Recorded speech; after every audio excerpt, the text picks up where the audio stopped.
Yo guys, this is Mo Verney on the Move. Welcome to my Blog channel. If you like what you see, please give a thumbs up. Give me the like. So thank you for your support or subscribe to my Mo Verney channel. This Blog, I'm going to talk about the Netflix hit TV series called Bridgerton. I have to admit, I caved in. Everybody was talking about it on social media, on blogs, on articles. They talk about how it is a popular show. I got to tell you, like, I'm not really a fan of watching shows that are about back in the 1800s and all the historians and all the history. But I got to tell you, this Bridgerton is actually really interesting and it's very awesome. You know, during this pandemic, we're on a lockdown and we cannot do any VIP events and any exclusive high-end parties. So it's kind of cool to sit, at the comfort of your home and really go and watch the high society back in the 1800s. This show is super refreshing. The fact that they use a diverse cast. I mean, back in the 1800s, I assume it's all white people and all the high-end parties and the roles they play in the society are really high-end. But it was very refreshing to see their interracial relationship between Duke of Hastings, Simon, and Daphne from the Bridgerton family. And then you can see the Queen Charlotte is, have some um, African descent DNA, and also the auntie. And black people are able to be on high roles, being Duke, and able to go to parties. And even in the show, you see Asian, like Asian represent. And although it's a bit of reality where, like, well, why is there Asians in the 1800s and in a high position?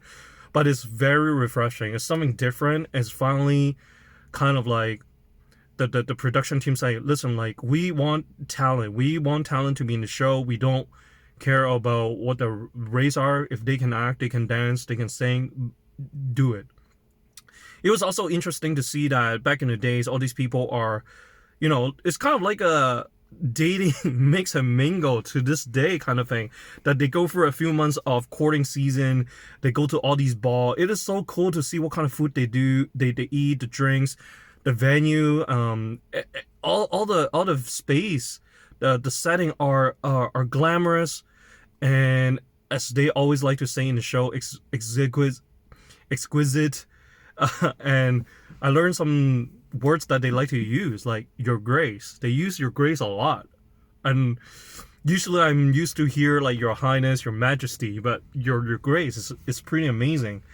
The view, and it's amazing how true and honor is so important back in the days. And about, like, I mean, like they sing like Krista from a high-end balcony, able to see down that Duke of Hastings was kissing Daphne, and I was like, wow, like, dude, like, there's no recording, there's nothing. It was just based on one person's saying something. Like, even if she say it, is that enough to have enough substance to kind of accuse both of those people? Unless those couples, like two of them, admit that they did it, there is no way to prove it, right? But this is spoiler alert. Like, there's a Gossip Girl kind of element from a third person perspective, where there's the Lady Whistledown, telling people the scandals and gossips and everything. I have to tell you, like, I actually knew it was Penelope. They review it in the last episode 8. So you don't have to wait like Gossip Girls to outgo 8 seasons before knowing who is the person behind the computer.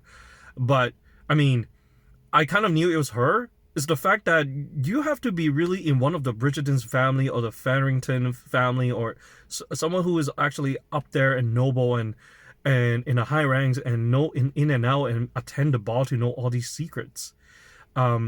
So and also I feel like it has to be a person who is single, because if you have a companion with you all the time, I don't know if you can leak out all the time to go and to the printing shop and get it done.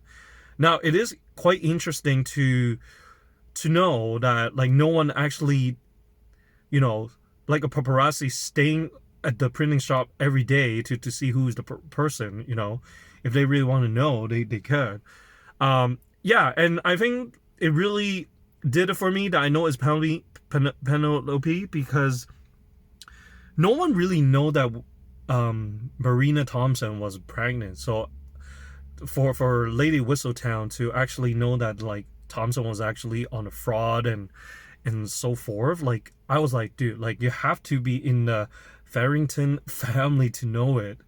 Uh, so that was really interesting. Yeah, there are a lot of elements in there that are really cool.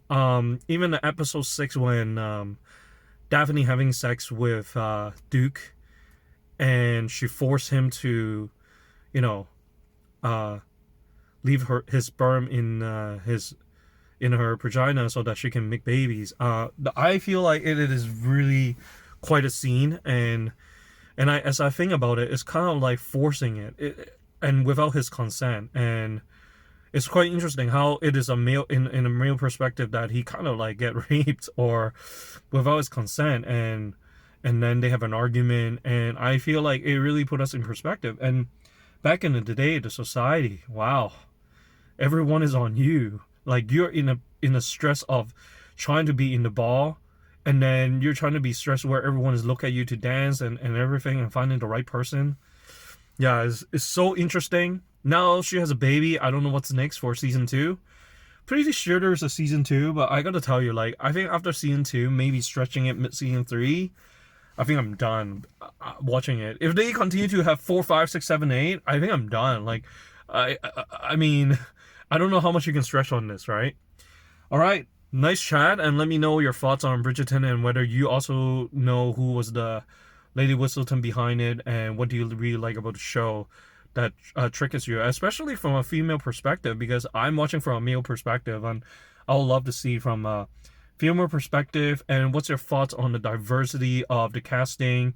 Whether you enjoyed it or you feel like this is out of this is like a fantasy out of this world that it doesn't really match the reality of it back in the history.